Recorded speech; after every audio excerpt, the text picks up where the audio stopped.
Hi everyone, and welcome to this week's episode of the Britpop Buzz podcast. This week I had the great pleasure of being joined by Alex Boucher from the band 3.5 Minutes.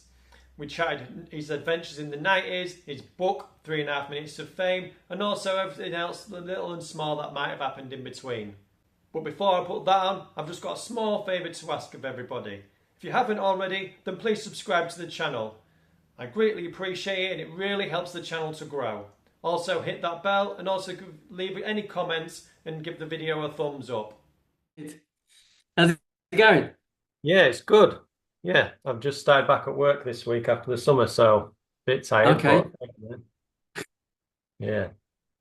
You all right? Yeah, not bad, thanks. Yeah, like you say, just getting back into the swing of things. Kids are back at school, so it's just like, yeah, just back to the normal kind of regime, really. But yeah, all good, all good. Crazy. Do you know what? I didn't know what to ask you or what to ask you. I've sort of just gone on the wrote a load of stuff down because I'm just going to start with you've been online for a few years now, and I have followed you for several years Yeah, online now. yeah, And I feel you have grown in popularity, and you've gone from a small guy posting his records, you've gone and brought your book out. You've banned 3.5 minutes have sort of developed a small underground following, if you know what I mean. yeah. I I feel suppose they they have. have. When you had the article in the Speakeasy fanzine a few years ago, and everyone went out and started buying the singles off Yeah, Discogs and I eBay. remember I that. thought that was Yeah, amazing. I thought, wow. Yeah. yeah, yeah. It's kind of what started it, really. I think Speakeasy deserve a lot more credit than they got in that fanzine because I think. I don't know. It feels like the last few years we've all realised that it's been 30 years since Britpop and what that wonderful decade gave us in terms of music and memories, and they were just a little bit ahead of the curve. And obviously the pandemic didn't help, but I think they just suddenly realised that there's a lot of people out there our age who are very nostalgic for that time. And maybe it's because we've reached that certain age where our kids are slightly older and we've got more of our own spare time to go and do stuff we used to do. Um, but they really tapped into that. And I think it was just amazing what they did with that fanzine. And it's a shame it didn't carry on. And I know they've tried to sort of move into live music and stuff, but it felt with that and with other Twitter accounts like Nothing Else On, just like posting pictures from every page of the Enemy and the Midi Maker. Everyone just suddenly, yeah, like you say, just started getting this underground sort of movement of people just wanting to come back together and talk about it again and share memories and just sort of relive it again. So yeah, from that one article in Speakeasy where they kind of the guy Jeremy just wanted to talk about 3.5 minutes, it kind of just set the ball rolling and it kind of set the wheels in motion for me to think, well, actually, is it worth me putting something together that talks about my story and what happened to me during the 90s? Yeah. And was that the point, like you just said, you realized, oh, I could start putting everything I've got together to make a book. Did you feel you had enough to make a book or Yeah. It was always there in the back of my mind because back in the day, I wrote, I had kept a diary, so I was able just to sort of read that again. And my mum, bless her, she kept all the press cuttings every time 3.5 minutes were covered in Enemy or local newspapers, so she'd cut all those out and put that into a scrapbook. So it was that sort of archive that I was sitting on, and luckily enough stuff that I could remember where it just helped me build the basis for the book, where I thought, well, okay, it feels like the story starts when I just, auditioned for 3.5 minutes, and it kind of trails right through up until 98, when I'm in my last band and it's not really working out and, things change for forever. So yeah, I was able to plot quite a nice sort of, 7-year timeline using what I had and obviously reaching out to people who were there and asking them how much they remember, because that's the most challenging thing, where we don't have the photos or the videos or the stuff we from the 90s like we do from 3 years ago. It's all on our phones. So it was quite fun actually, just filling in the blanks. And I'd written a few blogs already, like, back in the day. I just thought, wouldn't it be fun if I just posted the story about that time when Travis Scott got, their gig got sabotaged by neo-Nazis, or the time that, the record label flew 3.5 minutes to LA. So I'd written very sort of blog style articles about it just for posterity, but so I got sort of returned to those, tried to expand them, and just sort of added them to the book as well. So yeah, before I knew, I had enough content, I reckon, to sort of think, okay, yeah, this could be a thing. So that's how it all started, really. Yeah, that's really cool. I like that. And so you've already said it was really thought-provoking then. It made you relive all them memories and write down memory lane. Yeah. Yeah, yeah. I mean, I could still remember that, the defining moments, the real milestones when we played certain gigs and experienced certain things. But it did bring back other things that I'd forgotten as well. So it really did help, just sort of help me with the book process, because one thing would just lead on to the other, and it was like, oh, hang on, yeah, didn't this happen too? And which band was I in when that happened? And something else at this venue. So it's like every time I saw someone else post a gig flyer or a poster, or something online that they'd been to, or even just a photo of the toilet that we nicked on stage, that we nicked from the Camden Palace, it suddenly reminded me why we stole it and what we did with it and things like that. So it really just helped me add a bit more depth to each thing that I could remember, rather than just being an anecdote. It suddenly turned into a whole chapter. So it's really useful from that respect. Yeah. You know what? It makes me wish that I'd kept a diary of when I was a kid growing up, because it can be so useful, and sit down and do what you've done to be able to write a Yeah, book of your life. I wish I'd done something like that. Yeah, that's amazing. That is really good. And now yeah, I don't want to spoil anything to anyone who might not have bought your book and read it, but I do want to sure. talk about one bit you did talk about a while ago online. Is that when you auditioned for Manson? How Mm. did that go down? I would just want to talk about that. Yeah, I mean, it was at a time where I'd kind of given up the punk band, and I dabbled in some mainstream projects that didn't go down really well. And then I just, yeah, I'd sort of hit myself around the face and said, let's stick to what you know, like playing drums in an indie band. Came across an ad in Enemy, and this was obviously way before the internet, so it wasn't like, reply via email. It was, put together. I think I had to put together a demo tape, so I chose the best songs that showcased my drumming from Travis Scott and 3.5 minutes. Put that on a tape. I think I had to put in some sort of photos. So again, from the photo shoots I'd done with 3.5 minutes, there were a couple of good ones of me. So sent off this little kind of package. And then I just got I think it was a letter. I think I got a letter back from their management saying, we'd like you to come up and audition for the band Manson.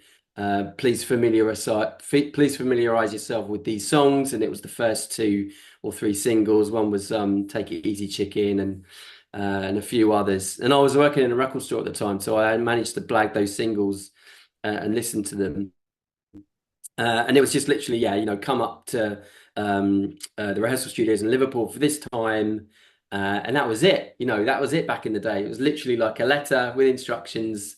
And I think I might have had a phone call just to confirm, but, I was like, yeah, 20, maybe 19. It was like still pretty young. And so I managed to borrow my dad's car, a BMW, this car. And I drove myself all the way up to Liverpool using one of those massive AA road map things. Yeah, just because I'd never driven myself to Liverpool. I'd always been in the back of a transit van. I'd never had to make that journey Yeah. myself. So drove all the way up to Liverpool, and yeah, just arrived at this rehearsal studios. And I always remember that being a really steep staircase up to the rehearsal room. So this big dude like let me in. He must have been the manager or tour manager. And standing at the top of the stairs was Paul Draper in this like green boiler suit, not really saying much. So I kind of, was frog marched up the stairs, and I was assuming, like for other auditions I've been to, it would be a jam with the band. I thought it would be a case of, okay, we're going to be here 40 minutes and to an hour. We're going to run through some songs. That's what I thought might be the case, just Yeah. to sort of see if they could jam with me, I suppose, get because every drummer's got their own style technique. So I just thought, well, it's probably going to be something like that. And that's sort of, no, it was nothing like that. It was literally them sitting on a sofa whilst I went up onto a stage to a drum kit set up with the lights on it, and there was nothing else. It was literally me playing the drums for Paul Draper and this other dude. So I kind of just sat down in the kit and I was like, oh, start playing. So I kind of just, played a few different rhythms and beats, for as long as I thought was necessary, and I kind of stopped. And then I kind of heard this voice from the darkness go, and I was like, what was that? He said, play some funk. So I just started playing some funk. I think because Manson had that kind of dancey, kind of, offbeat kind of rhythms, I just thought, well, how funky, how groovy can this guy be? So played what I thought was the closest thing to some James Brown sort of rhythms and, funky disco type stuff. Played that for a little bit longer and then stopped when I thought it felt, appropriate to do so. And they were just kind of stop and say, well, thanks for coming. And that's so I didn't, yeah, that was it. I didn't exchange any words with Paul. He didn't speak for the whole thing. And then I was just let out, they opened the door for me to go. And I just went back to my car and drove all the way home. And at the time I was living in Essex, so it's not down the road. So I'd literally driven up to Liverpool and back for the sake of probably no more than 15 minutes, 20 minutes. And then, didn't hear anything back, and that was that. So, but it was an experience, to have got to a point, because they must have listened to the tape and they must have thought, well, yeah, he's got the credentials. So I think to actually be asked to go up and audition was for me quite a nice thing to know, because they've probably been overwhelmed with tapes or people wanting to sort of audition. So Yeah, you must have that got for me was. shortlisted. Yeah. Yeah, that's what I would hope so. So for me, that was an achievement in itself, that I was able to audition for a band of that status, and that was it. But yeah, not meant to be. Not meant to be. No, yeah. They must have seen something in your drumming and you was that close. You just that Yeah, and close I to being on think, the yeah, I mean, it's always hard drumming on your own for people, because again, you're the sort of the backbeat of the band, you're the engine that keeps it going. For people just to sit there and watch you drum solo, I'm not sure what they would have got out of it, other than, oh, he's really good, or his technique's good, or he can keep time. I just, I wonder if it had been a kind of a jam of running through a couple of Manson songs, if it gone a different way. But that's the way it goes. yeah. It sounds a bit like, from what I've heard of Paul over the years, the way he acted on the sofa sounds a lot like his attitude all around, to be honest with you. So yeah, it doesn't surprise me. Yeah. I mean, never really ever met him again, or dealt with him, or crossed paths again. But no, I know he's a very sort of bit of a disciplinarian, probably a bit of a taskmaster. Not for everyone, maybe. And I know that they'd had issues with their drummer before. I think their original drummer was a bit of a wild card anyway. So they obviously had to get rid of him now that they had a record deal with Parlophone.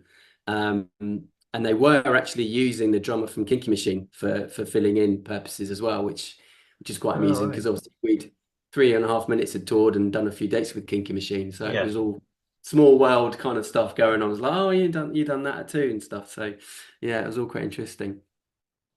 Oh, yeah. I found that story really interesting about Manson and that, because it's like, wow. Yeah. Now, is there anything that didn't make the cut to be in the book?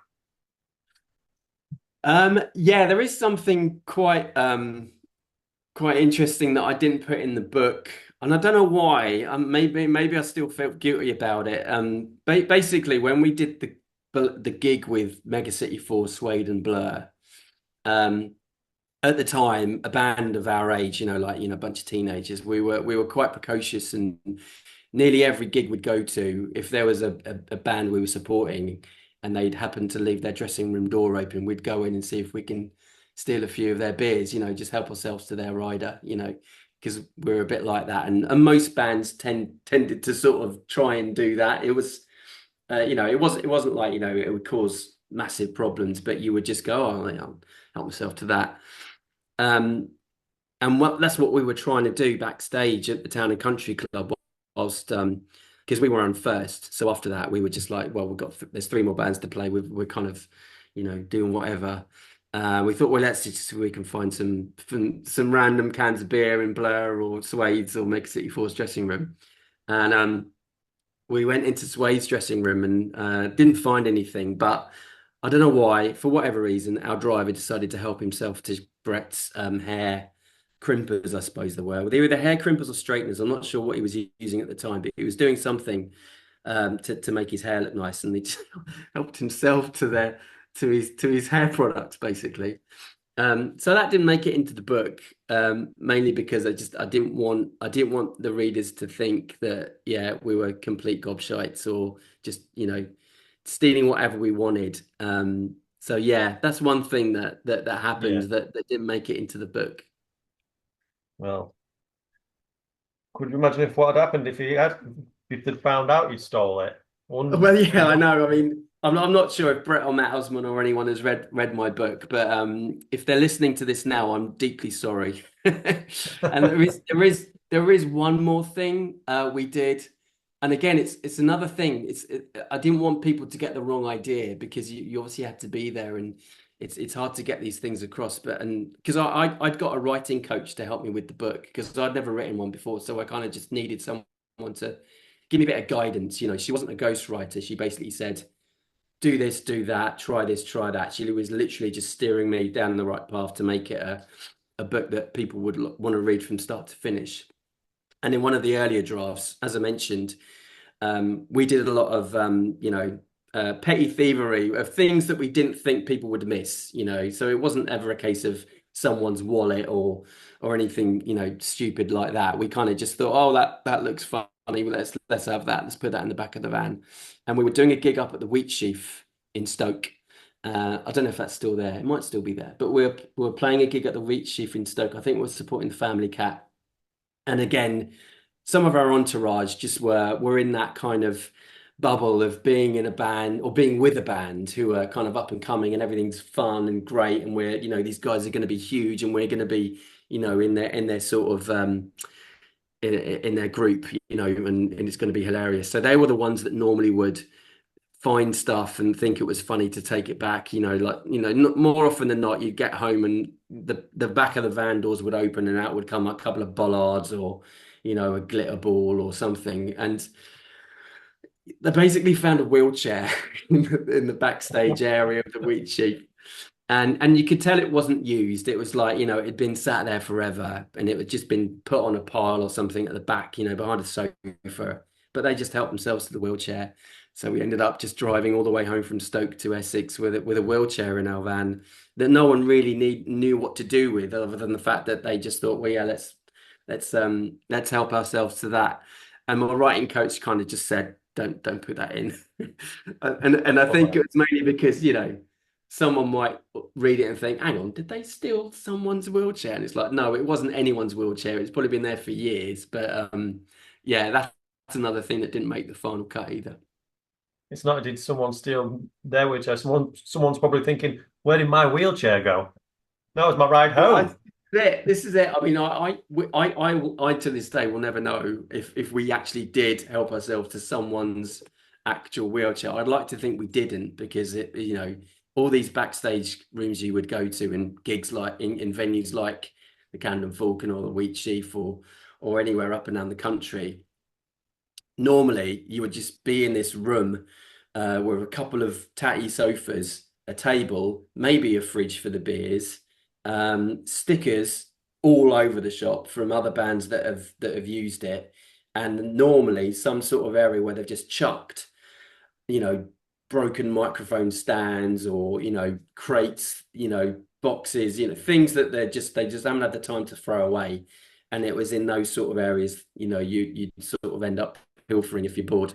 And yeah, that's where the wheelchair was found. So yeah, didn't make it to the book, that one. Crazy times. Crazy times.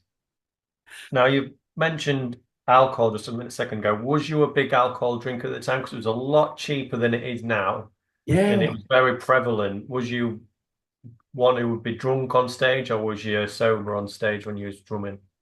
No, more often than not, I was always, because I was still quite young, when I was touring with 3.5 minutes, I was still only like 17, 18. So, I had to be careful, and I was also still quite a nervous drummer or just nervous performer. Yeah, So, I more often than not just get the jitters and just be a bit on edge before the gig, and a warm can of Heineken didn't really ever help that. So it was normally on a case by case basis. If we'd played there before and the venue, that would be fine. So I'd probably have one pint or maybe one can. But if we'd not played there before, and also we'd had a stressful journey, or the sound check didn't go well, and if it's rammed and they're all there to see us, the nerves would somehow just say, yeah, you're having a Coke.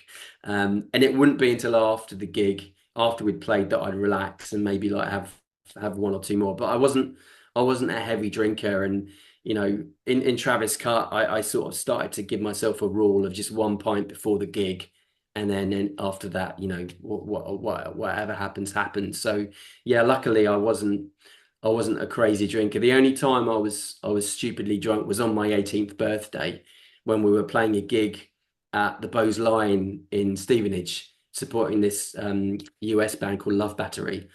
And because it was my birthday, it was basically the moment I was picked up from my house. It's like, hey, happy birthday, have a can of yeah. beer.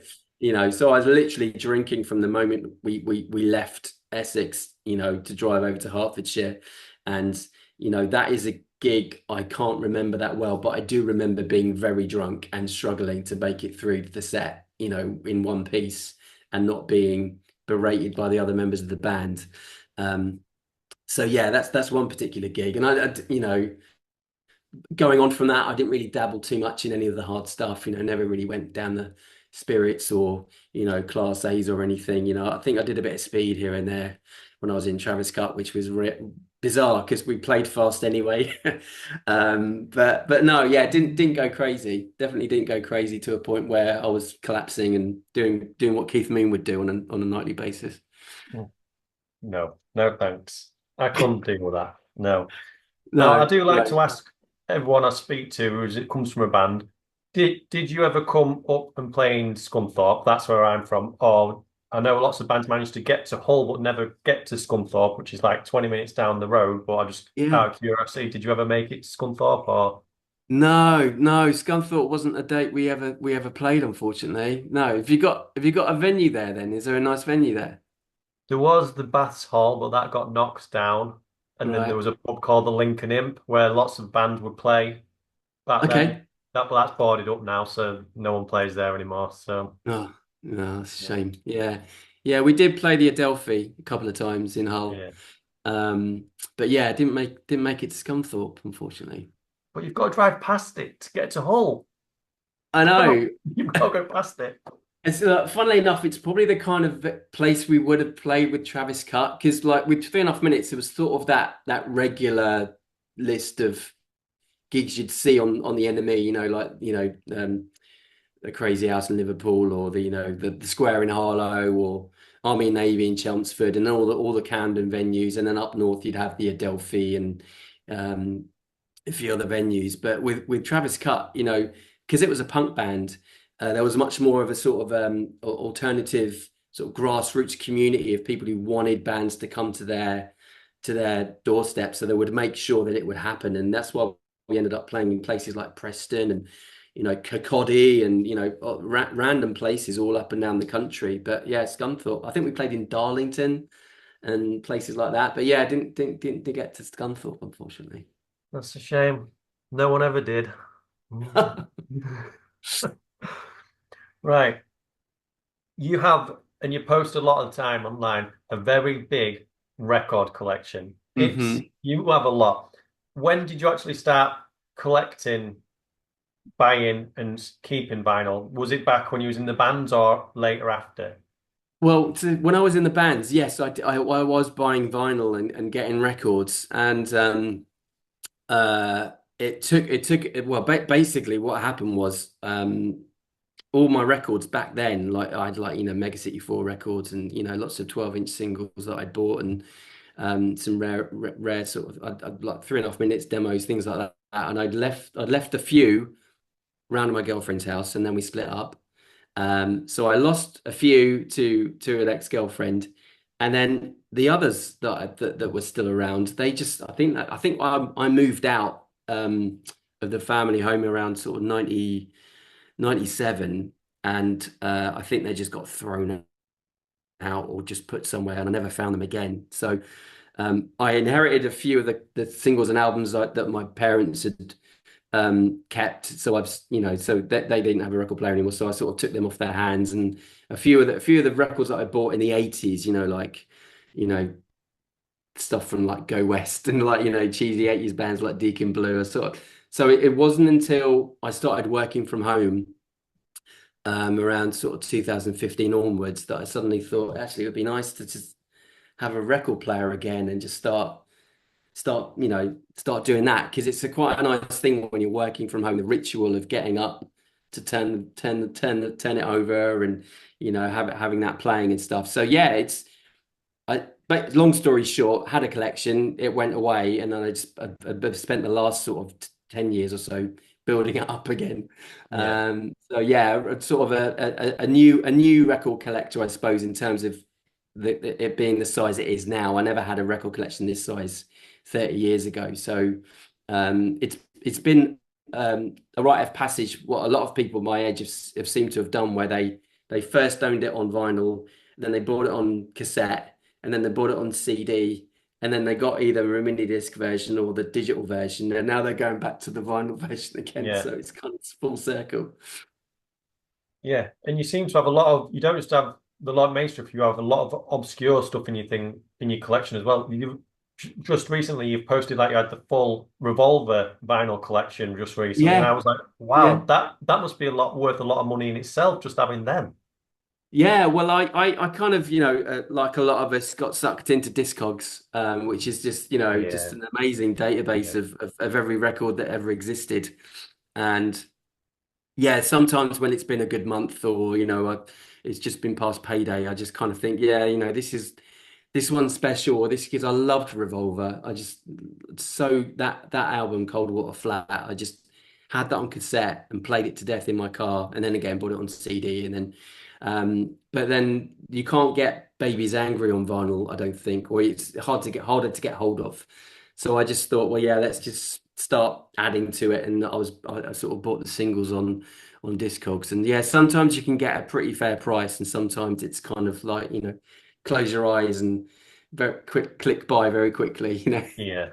No, Discogs can soon add up if you're not watching, and it's like when you get that Yeah. alert to something you've been watching for years is on sale. It's like, Yes. oh, if I don't buy it, someone else will. Yeah, yeah, Yeah, that's totally that. Yeah, I mean, I think the most I've spent recently was on a Buffalo Tom album, because I was this close to getting the whole collection of all their albums, and there was a few that came out in the late 90s that were really quite hard to come by, or just super expensive.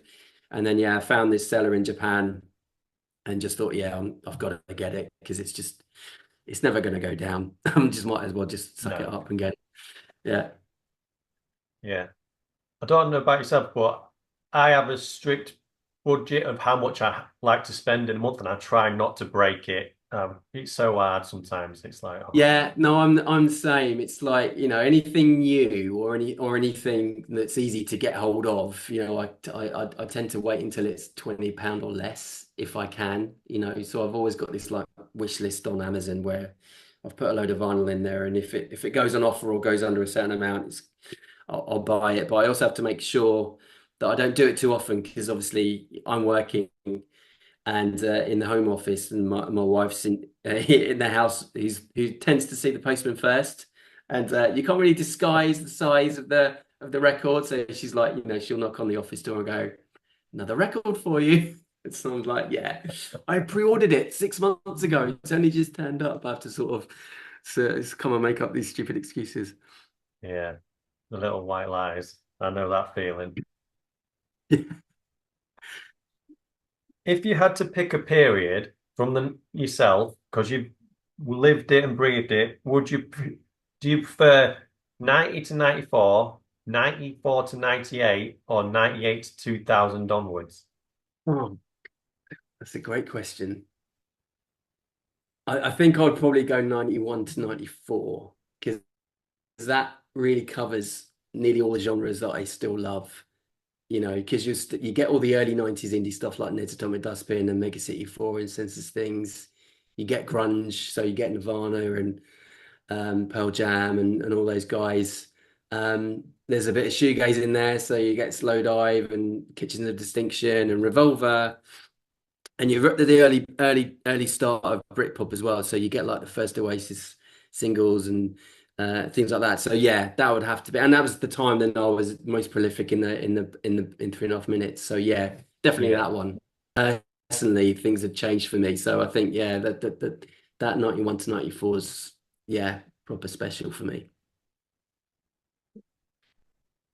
Now, you've just recently as well, Alex, you've announced the new music talk group you've got going on, Telescopes. Yeah, Want to talk about yeah. that for a little bit? Yeah.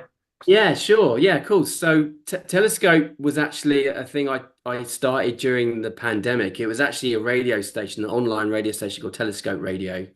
And again, it was a chance just to sort of have something that I could own where I could play, a lot of 90s music on rotation. And I did a few Mixcloud programs and collaborated with some friends. And it was also a way to try and raise awareness for new bands to sort of help them get the word out about their songs because they couldn't tour, they couldn't play anywhere. So it's like, well, let's help these bands become visible.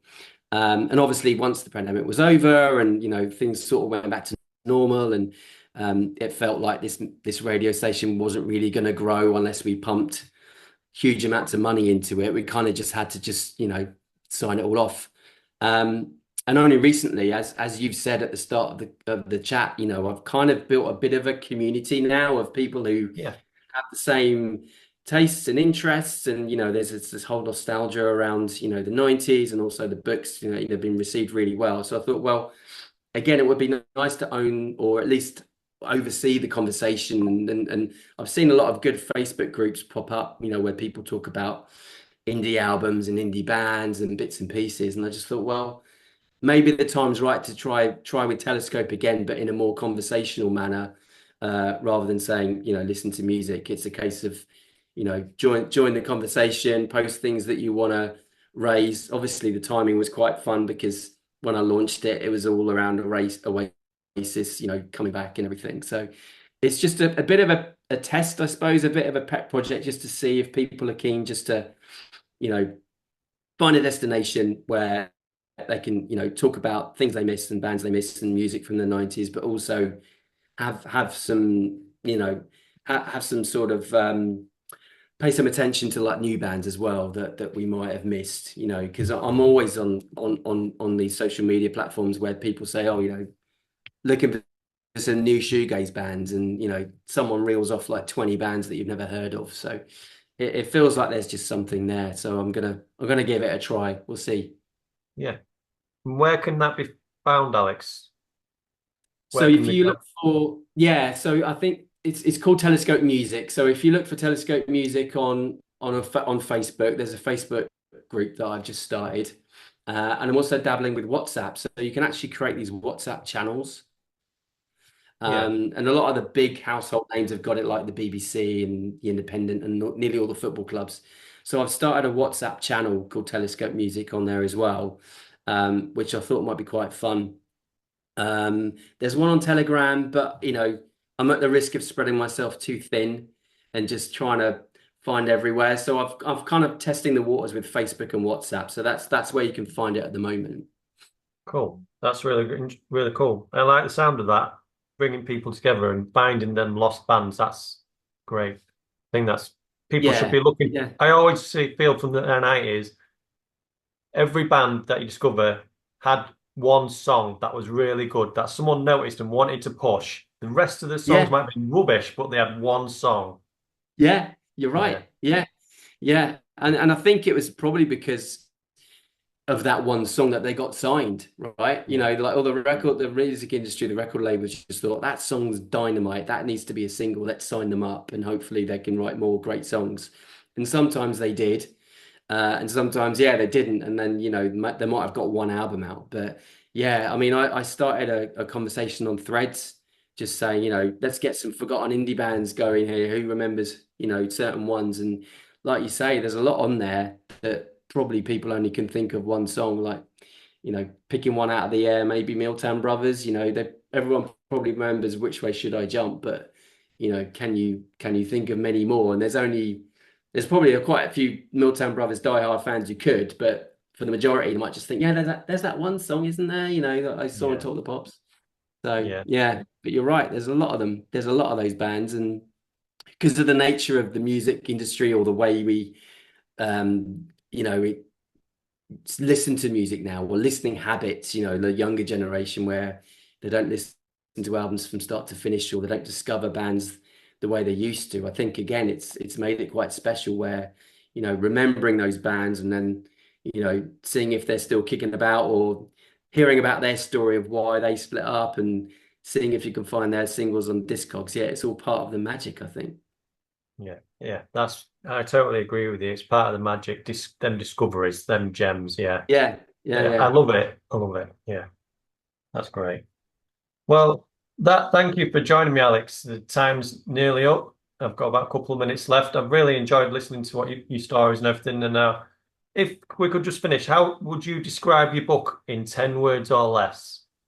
Oh, Jesus. A nostalgic and honest look into what it's like to be a drummer, trying to make it in an Indian band in the 90s. Great. Excellent. I don't think that was less than 10 words, but I'll take it Yeah, it's somewhere in the yeah, somewhere in there. around that sort of thing. Yeah. Well, thanks for great having a chat with you, and great to meet you. So yeah, it's been great sort of, yeah, chatting about my favorite subject. So yeah, it's been really fun. Yeah. And it's been great to meet you as well, Alex. Because like I said, I've followed you for a while online now, and yeah, it's been really good. Well, if I'm ever in Scunthorpe, I will buy you a beer. Oh, thank you very much. Wow, I really enjoyed that chat with Alex. It was really great, and I've been a big fan of his for a long time now. If you've stuck around right to the end, thank you so much. I really appreciate it. And if you haven't already, definitely go and pick up Alex's book from Amazon and all your usual book places where you can buy books. It's called 3.5 Minutes of Fame, and it's a really good read. You should really pick it up. And if you haven't got it, maybe ask someone for it for Christmas. As always, thank you again, and I'll see you on the next episode of the Britpop Buzz podcast.